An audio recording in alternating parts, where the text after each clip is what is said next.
Bhagavate Ramakrishnaaya.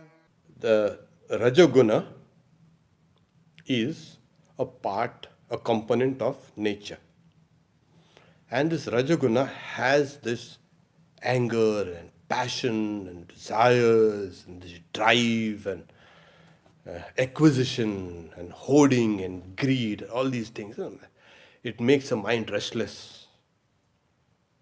It leads you to kind of murder and all this kind of the crime, and it leads you downhill, as I say. So this is also a part of nature. Yeah, fine, okay. So how do you, from the Rajoguna, try to become into Sattva Guna?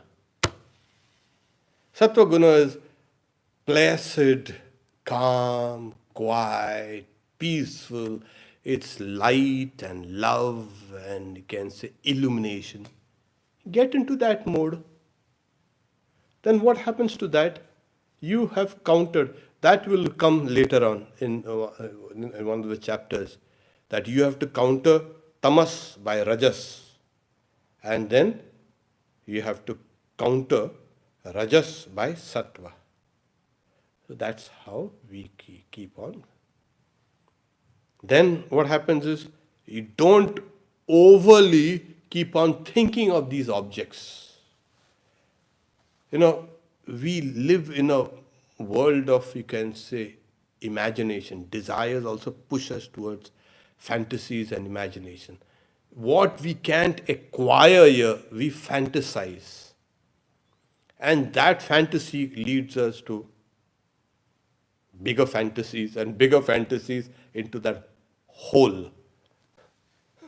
So they say, don't fantasize, don't imagine, don't get into that daydreaming. What is around you, become aware of things, put your mind on this work as leading to perfection, which we had just begun to speak about. And if you can do that, well, you can slowly conquer desire. We'll take this up, a little of this. A little desire remains, the Holy Mother says, otherwise the body will simply disintegrate. The desire, yeah, so there's some desire. Yeah, so these are kind of sattvic desires, to do good to the world, or this or that. There's a kind of to help somebody, to be compassionate. These are kind of desires. This desire is not going to harm you, but these desires can hold you. So this desire, this state of desirelessness, nirvasana, oh wow. Mother says, you must pray for this, to become desireless. Don't pray for anything. Oh God, give me this, give me that. Pray for desireless, nirvasana. Okay, since it's a very important kind of topic, we'll take part of this in the next Thursday and then proceed about how to conquer the enemy.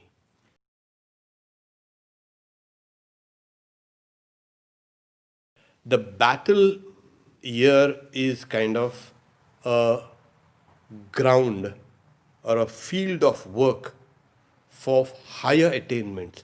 The very first verse was Dharma Kshetre Kurukshetra. Kurukshetra, the battlefield, is actually the field of Dharma.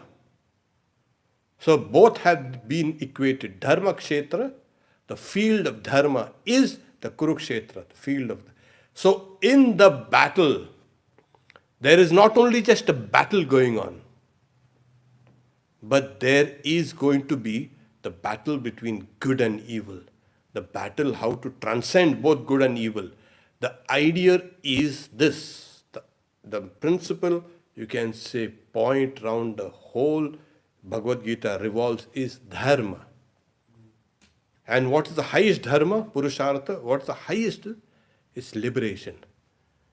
So Arjuna, as a warrior, He's asking also some questions, but he's also asking the philosophy behind these actions. And that's why here the Lord is talking. When a person is cool and calm and collected, that person can do even greater work than a person simply will break himself or herself into this 100 pieces with this desire. The person burns through those desires, fragments. That person becomes disintegrated. That person cannot really fight with a level headed because the intellect is kind of, you know, blown out with passions. When a calm, cool, collected mind, the intellect is stable. It can think clearly. That is what it is related to this, both the battle as well as dharma.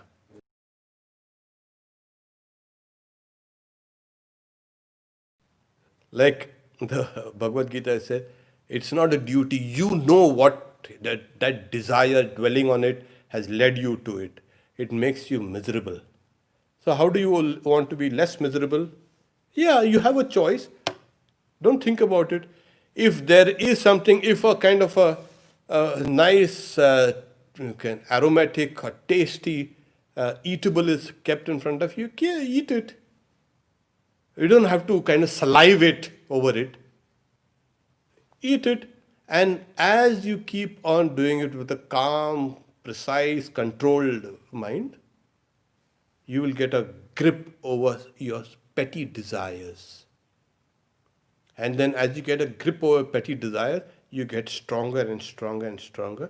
You can get a grip over bigger desires, that which is trying to sidetrack you.